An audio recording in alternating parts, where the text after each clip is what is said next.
Big transfer news usually means a new player is coming to West Ham. Is it a midfielder? Is it a striker? No, it's a chief analyst. However, it is big news. Graham Potter is getting his man as West Ham United have agreed terms with Chelsea over compensation for Kyle Macaulay.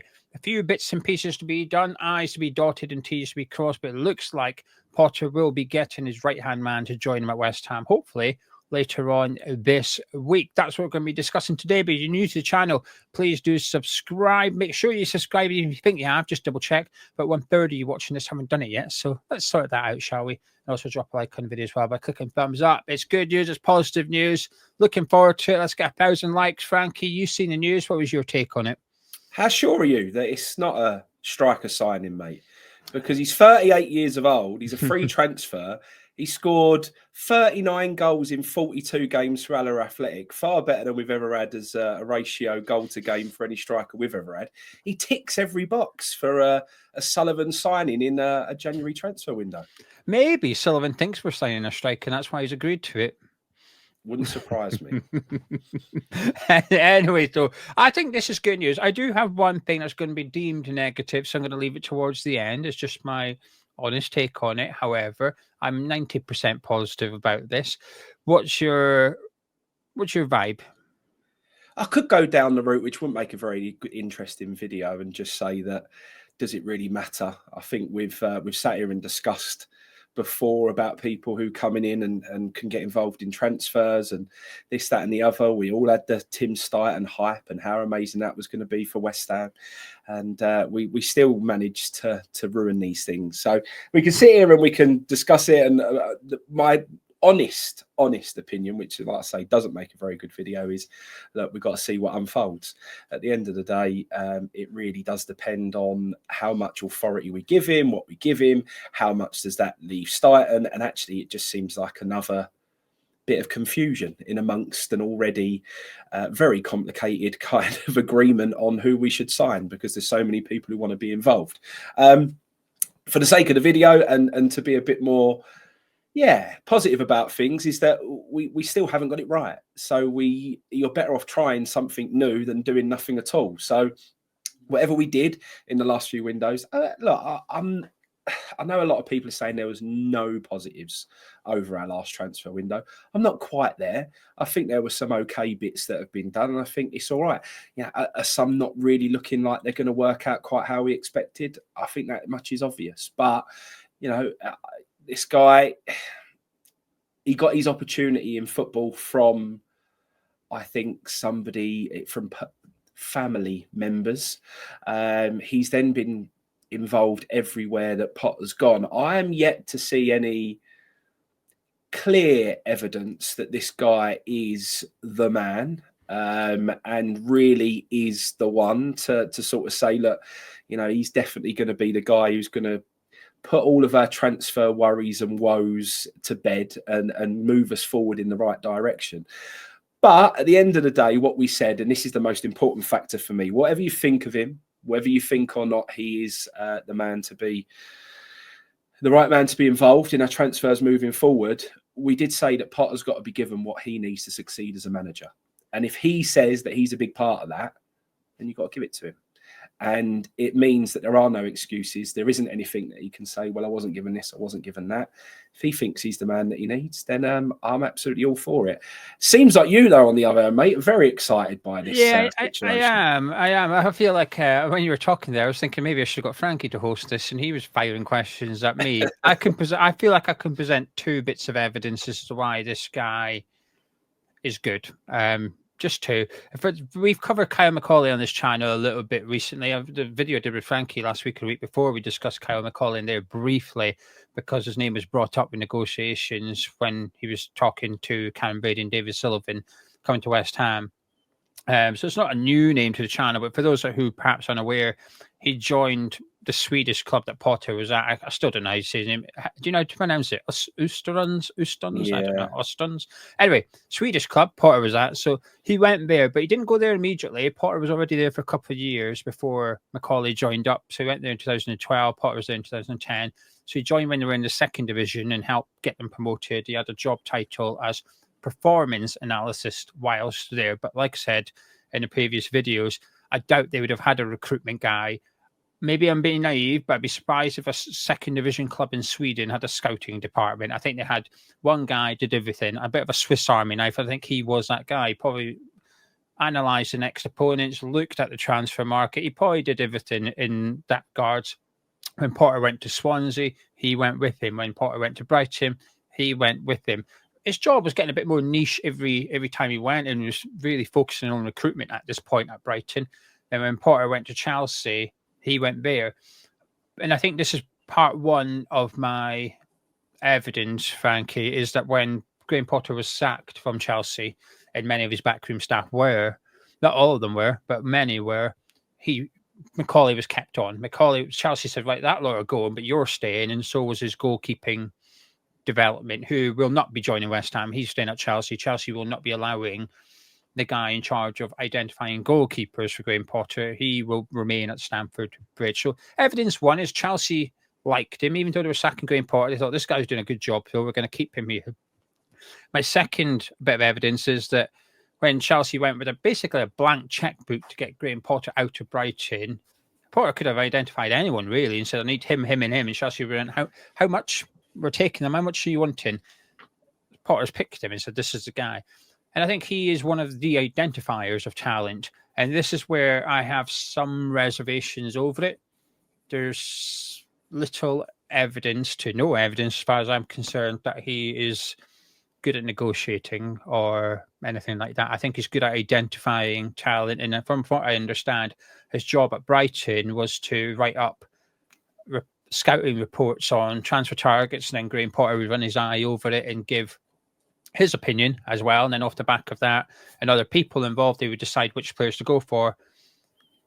But he wasn't the one that went and approached those clubs and said, right, let's discuss it. So we might get better at identifying talent.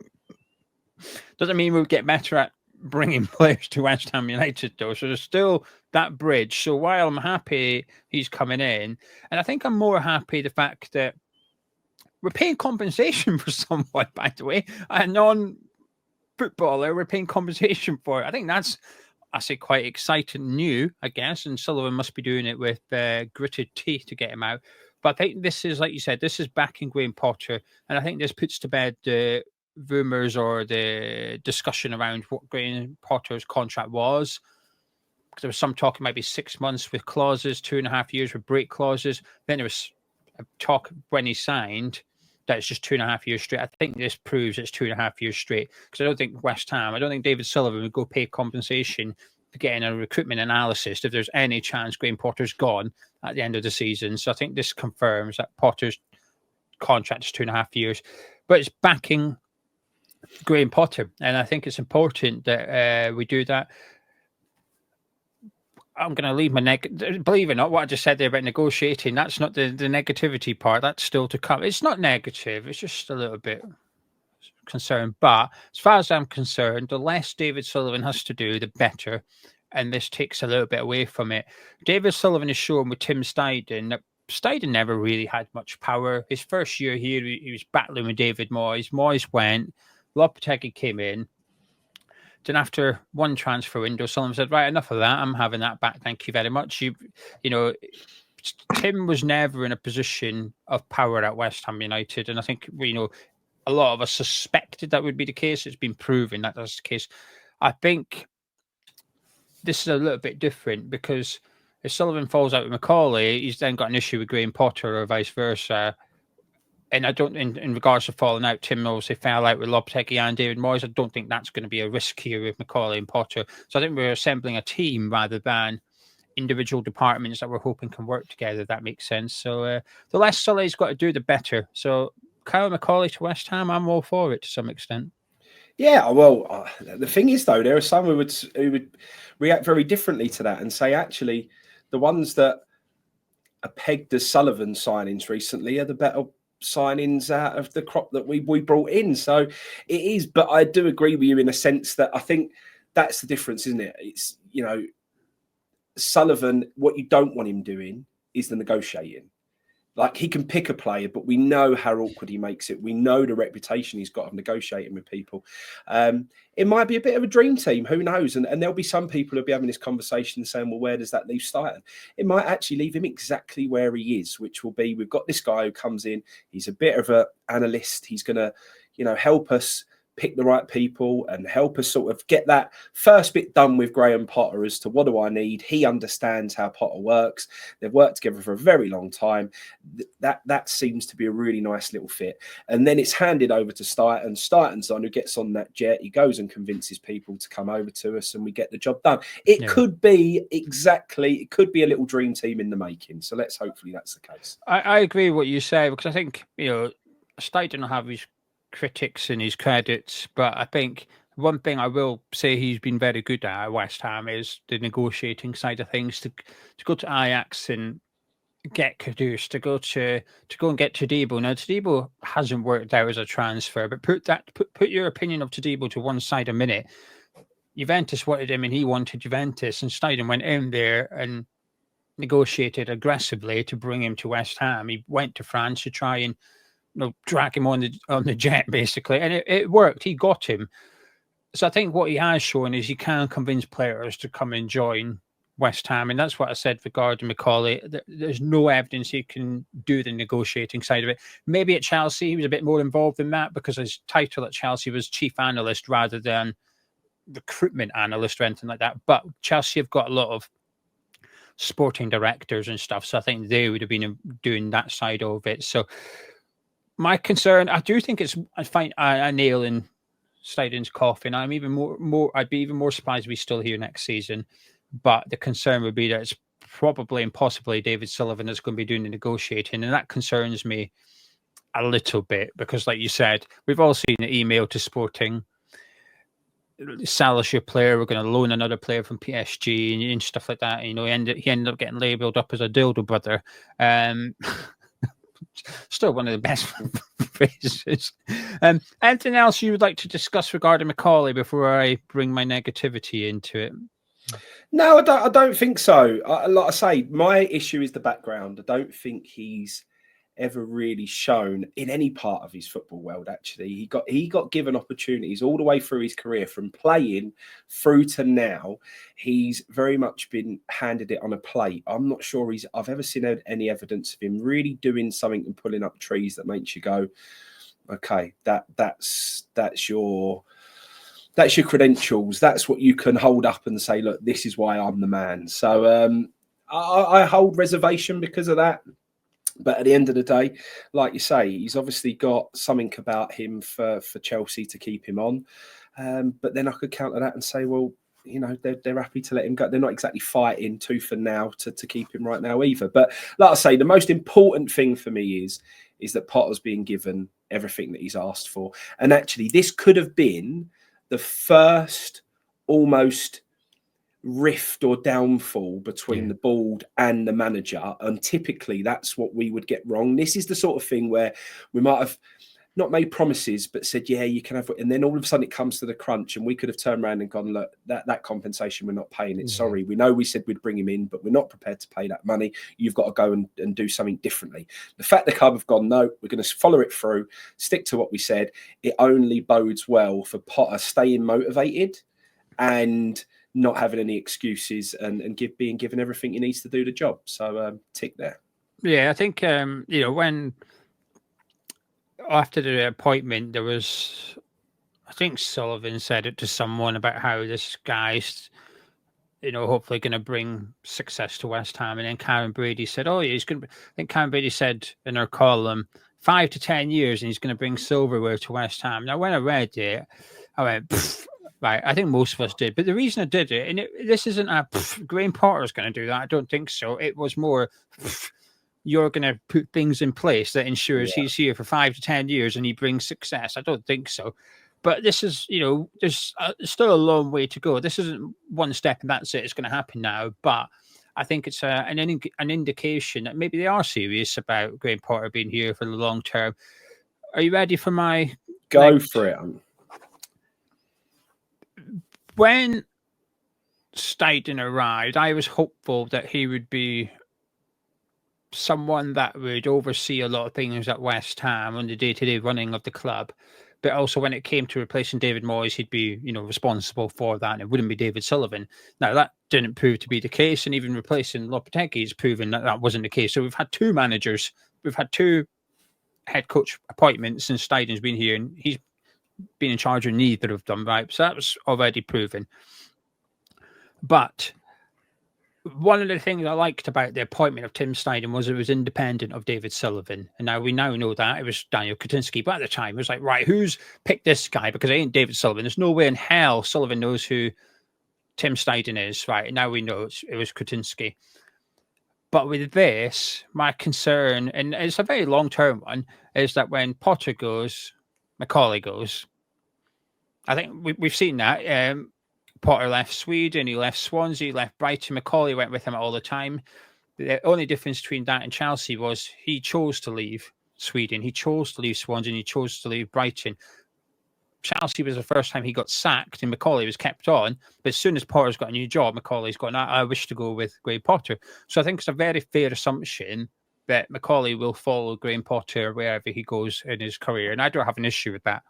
My issue is that if this doesn't go great at West Ham for whatever reason, and Potter ends up leaving either, or flip it around, it goes incredibly well at West Ham United, and another club comes in for Graham Potter like Chelsea, and Potter goes, actually, I'm going to go, I fancy a shot at Old Trafford. I'm going to go up there. I'm going to go to be the Man U boss.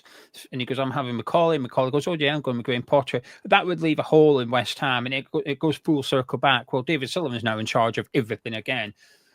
And this is where I hope that we capitalize on this as a success, because when Steidten came in, it was like, right, go on then, build your department, build your analysts and your scouts, and we brought in two people from Germany, and that was it. Two people arrived.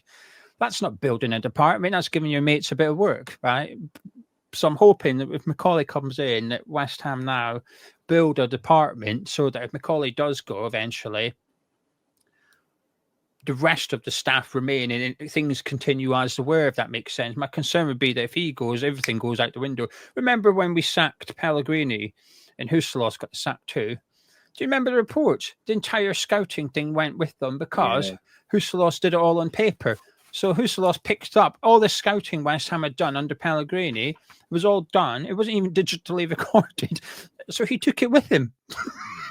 West Ham had nothing left. We had no scouts, no scout reports, but nothing to show for it because the guy buggered off with everything. So I appreciate it's deemed a little bit negative, but that's my one thing. I'm just suspicious. I think I'm just suspicious of Sullivan whenever something good happens at West Ham. I'm like, what is your end game here? But listen, I'm pleased with this one. It feels like an important capture for Graham Potter, and hopefully we can get an arsenal in gear for the January transfer window now, because this guy, I'm actually quite surprised Chelsea are letting him arrive during the January transfer window, because he will have been involved in Chelsea's planning.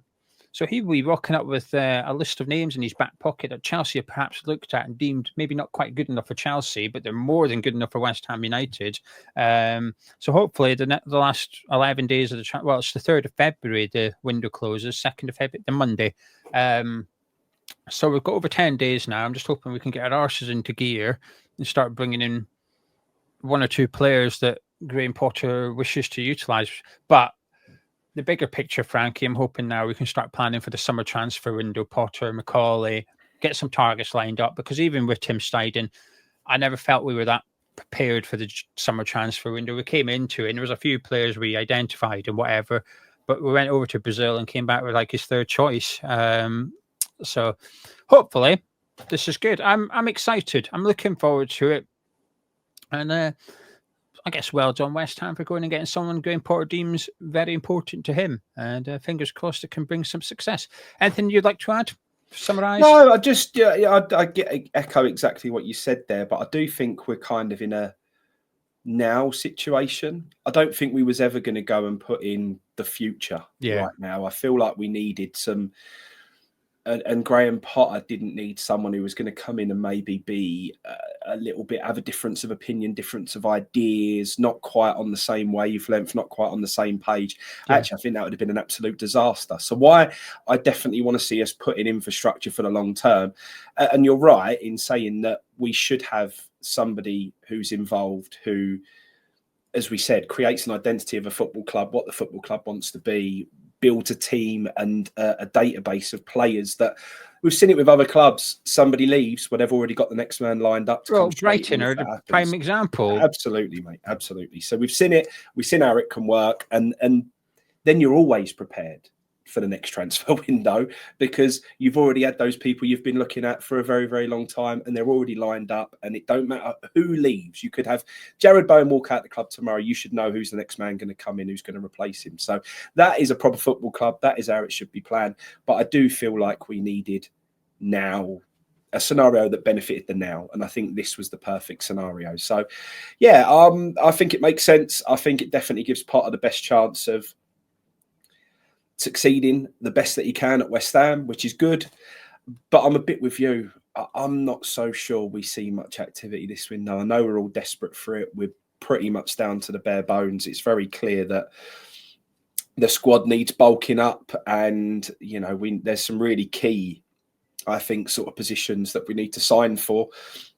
I think they'll have a bit of a mind on the bigger picture and doing the main business in the next transfer window. But, we need to bolster it up now. But we know this is that window where you've got to be shrewd. It's got to be very intelligent, very clever business that's done now with no real risk. We don't want to go and commit to someone because we feel like we're desperate. I think that's a really bad place to be, that you feel like there's only one striker and you're not convinced because he might be a bit injury prone or he might be a bit this, but actually we can't really see anyone else that's going to fit the bill. So let's just sign him. But then they know you're desperate and they don't want to do a loan. They don't want to do a short-term contract. They kind of hold you to ransom.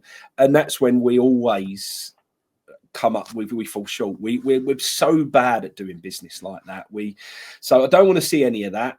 I'd actually much rather see what happened at the weekend and see the youth being given a chance than us go and sign another Guido Rodriguez as example. I would much rather see the young boys in there and being given a chance rather than us go and sign some past it crocked player who's actually going to be a barrier for them getting minutes until the end of the season. So it's going to be interesting. Let's see what they do and see what they come up with. But I'm looking at that date, mate. Time is running out a little bit. We need to get our act together if we're going to do something because, 2 weeks today. Got a fortnight left. Yeah, it's a Monday. It's a Monday, the window closes. So 2 weeks today, the window shuts. Anyway, good summary at the end, Frankie. I agree with it. And that sort of what should Potter do now, we're going to discuss tomorrow. We were going to be doing our longer podcast today, but this news is quite big, so we thought we'd cover it. But it means you get two Gio Frankie podcasts this week for those that do enjoy. And if I would argue, if you're still listening, you've also enjoyed it because you're 23 minutes in. Anyway, Frankie, I shall catch up with you. I'll see you tomorrow. See you tomorrow, mate. You guys at home, if you've enjoyed this one, please do drop a like on. Let's get to that 1,000 likes, please. And encourage Frankie to keep coming back. Subscribe to Hammer's Chat. Myself and Frankie. Well, catch you tomorrow.